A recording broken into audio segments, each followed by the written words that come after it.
촌년 10만원. 여자 홀몸으로 힘든 농사일을 하며 판사 아들을 키워낸 노모는 밥을 한 끼 굶어도 배가 부른 것 같고 잠을 청하다가도 아들 생각에 가슴 뿌듯함과 5, 6월 폭염의 힘든 농사일에도 흥겨운 콧노래가 나는 등 세상을 다 얻은 듯해 남부러울 게 없었다. 이런 노모는 한 해 동안 지은 농사거지를 이고 지고 세상에서 제일 귀한 아들을 만나기 위해 서울 한복판의 아들 집을 향해 가벼운 발걸음을 재촉해 도착했으나 이날따라 아들만큼이나 귀하고 귀한 며느리가 집을 비우고 눈에 넣어도 아프지 않은 손자만이 집을 지키고 있었다.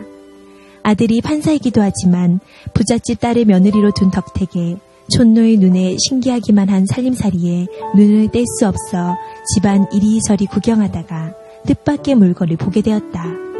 그 물건은 바로 가계부다.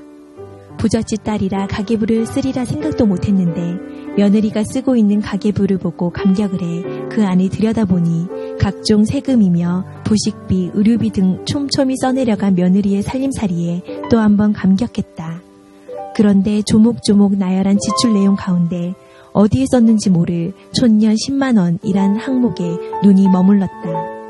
무엇을 샀길래 이렇게 쓰여있나 궁금증이 생겼으나 1년 12달, 한 달도 빼놓지 않고 같은 날짜에 지출한 돈이 바로 물건을 산 것이 아니라 바로 자신에게 용돈을 보내준 날짜라는 것을 알게 되었다.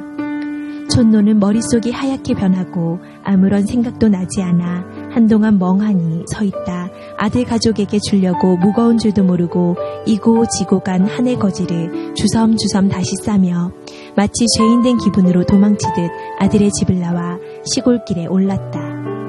가슴이 터질 듯한 기분과 누군가를 붙잡고 이야기를 하고 싶어도 할 수 없는 분통을 속으로 삭히기 위해 안간 힘을 쓰고 있는 가운데 금지옥여 판사 아들의 전화가 걸려왔다.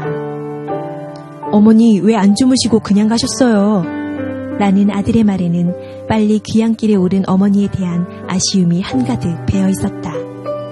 노모는 가슴에 품었던 폭탄을 터뜨리듯 아니 왜? 촌년이 어디서 자? 하며 소리를 지르자 아들은 어머니 무슨 말씀을? 하며 말을 잇지 못했다. 노모는 무슨 말? 나보고 묻지 말고 너희 방 책꽂이에 있는 공책에게 물어봐라. 잘 알게다. 며 수화기를 내팽개치듯 끊어버렸다. 아들은 가계부를 펼쳐보고 어머니의 역정이 무슨 이유에서인지 알 수 있었다. 그렇다고 아내와 싸우자니 판사 집에서 큰 소리 난다 소문이 날 거고 때리자니 폭력이라 판사의 양심이 안 되고 그렇다고 이혼을 할 수도 없는 노릇이라 사태 수습을 위한 대책 마련으로 몇 날 며칠을 무척이나 힘든 인내심이 요구됐다. 그런 어느 날 바쁘단 핑계로 아내의 친정 나들이를 뒤로 미루던 남편의 처갓집을 다녀오자는 말에 아내는 신바람이나 선물 보따리며 온갖 채비를 다한 가운데 친정 나들이 길 내내 입가에 즐거운 비명이 끊이질 않았고 그럴 때마다 남편의 마음은 더욱 복잡하기만 했다. 처갓집에 도착해 아내와 아이들이 준비한 선물 보따리를 모두 집안으로 들여보내고 마당에 서 있자 장모가 아니 우리 판사 사위 왜 안 들어오는가? 사위가 한다는 말이 촌년 아들이 왔습니다. 촌년 아들이 감히 이런 부잣집에 들어갈 수 있습니까? 라 말하고 차를 돌려 가버리고 말았다.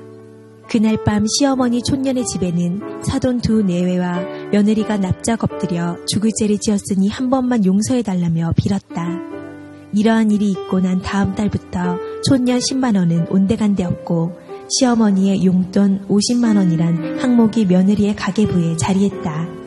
이 아들을 보면서 지혜와 용기를 운운하기보다는 역경 대처 기술이 능한 인물이라 평하고 싶고 졸음이 찾아온 어설픈 일상에서 정신을 차리라고 끼얹는 찬물과도 같은 청량함을 느낄 수 있다.